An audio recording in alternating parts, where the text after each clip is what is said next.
नमस्कार, जय हिंद, वंदे मातरम। एक बार फिर से आप सभी का बहुत बहुत स्वागत है हमारे YouTube चैनल पर। कश्मीर के पहलगाम के अंदर हुए नरसंहार के बाद में कांग्रेस पार्टी के नेताओं के और कश्मीर के सीएम उमर अब्दुल्ला के बयानों के बाद बड़ी चर्चा तेज हो चुकी है देश के अंदर। हाल ही के अंदर मोदी गवर्नमेंट के द्वारा सिंधु समझौता पाकिस्तान के साथ में ख़त्म कर दिया गया, जिसके चलते कश्मीर के सीएम उमर अब्दुल्ला ने बयान दिया कि वो उसके समर्थन में नहीं है। सिंधु समझौता रद्द किए जाने के बाद में कश्मीर ही नहीं बल्कि पड़ोसी राज्यों के अंदर भी अर्थव्यवस्था तहस नहस हो जाएगी और सिंधु समझौता रद्द नहीं करना चाहिए केंद्र सरकार को। वहीं दूसरी ओर कांग्रेस के नेता मणिशंकर अय्यर और सिद्धरामैया के द्वारा भी बयान दिया गया कि जिस प्रकार से बीजेपी सरकार मनमानी करते हुए जो फैसले ले रही है वो कतई बर्दाश्त नहीं किए जाएंगे कांग्रेस पार्टी के द्वारा, जिसको लेकर कांग्रेस पार्टी के नेता भी अब बैकफुट पर आते हुए नजर आ रहे। कश्मीर के पहलगाम के अंदर हुए इस नरसंहार के बाद में लगातार मोदी गवर्नमेंट कई बड़े एक्शन ले रही है और आज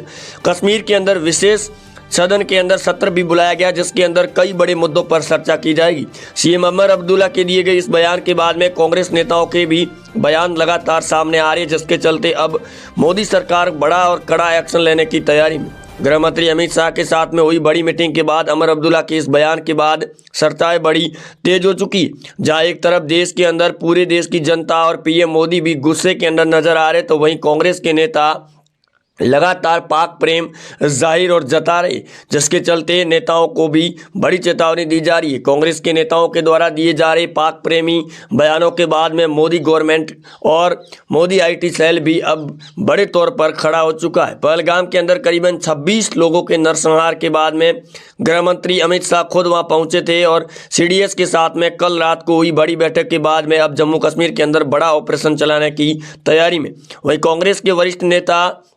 मल्लिकार्जुन खड़गे से लगाकर कपिल सिब्बल जैसे नेताओं ने भी मोदी को समर्थन देते हुए कहा कि पाकिस्तान के खिलाफ में अंतर्राष्ट्रीय कोर्ट के अंदर मामला चलाया जाए और पाक को आतंकी देश घोषित कर दिया जाए। राहुल गांधी भी श्रीनगर पहुंचे थे, लेकिन उनके नेताओं के द्वारा दिए जा रहे बयानों के बाद में अब बड़ी चर्चा तेज हो चुकी है देश के अंदर कि कांग्रेस पार्टी के अंदर कुछ भी नहीं बदला है। कांग्रेस पार्टी जिस प्रकार से शिमला समझौता किया गया था और उसको अब सरकार ने जिस प्रकार स्ट्राइक करके रद्द किया गया, उसके बाद कांग्रेस पार्टी अब समर्थन के अंदर खड़ी नजर आ रही है। वहीं सीएम उमर अब्दुल्ला ने यह भी बयान देते हुए कहा कि जिस कश्मीर के पहलगाम के अंदर जो कुछ भी हुआ है उसके खिलाफ में है और आतंकवाद के खिलाफ में कश्मीर को मुक्त करना वो भी चाह रही है, लेकिन कश्मीर के अन्य लोगों के साथ में गलत व्यवहार नहीं किया जाए, क्योंकि कश्मीर के अंदर इस हुए पहलगाम के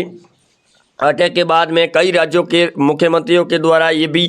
एक्शन के तौर पर आदेश जारी कर दिया गया कि जल्द से जल्द भारत के अंदर रह रही पाकिस्तानी और बांग्लादेशी रोहिंग्यों को भी देश खाली करना होगा और वापस लौटना होगा। उसके बाद कांग्रेस पार्टी के नेताओं ने कहा कि उनका कोई लेना देना नहीं है और देश के अंदर रहने दिया जाए, जिसके चलते देश की जनता भी गुस्सा होती हुई नजर आ रही है और कांग्रेस पार्टी इस बात को लेकर अड़िग होती हुई नजर आ रही है कि उनका अभी भी लगाव पाकिस्तान के साथ में, जिन्ना के साथ में। जिस प्रकार इंदिरा गांधी और जवाहरलाल नेहरू के द्वारा बनाए गए समझौतों को लेकर मोदी सरकार जल्द कुछ बड़ा प्लान करने की तैयारी में। सेना के सीडीएस के साथ में हुई बड़ी राजनाथ सिंह की बैठक के बाद में कुछ महत्वपूर्ण और बड़ा फैसला देखने को मिल सकता है। फिलहाल मोदी गवर्नमेंट के द्वारा सिंधु समझौता और वीजाओं को भी रद्द कर दिया गया है, वापस लौटने के आदेश भी जारी कर दिए गए। बॉर्डर के पास में हलचलें भी तेज हो चुकी है। अब इस पहलगाम की साजिश है या फिर पहले से रचा हुआ षड्यंत्र है, इसको लेकर भी सेना सर्च ऑपरेशन चला रही है। जम्मू कश्मीर के अंदर पिछले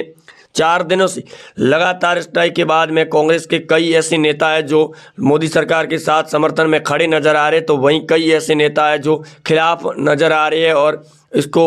मोदी का मास्टर स्ट्रोक बता रहे हैं कि अगले चुनाव के अंदर मोदी लड़ेंगे चुनाव इस मुद्दे पर।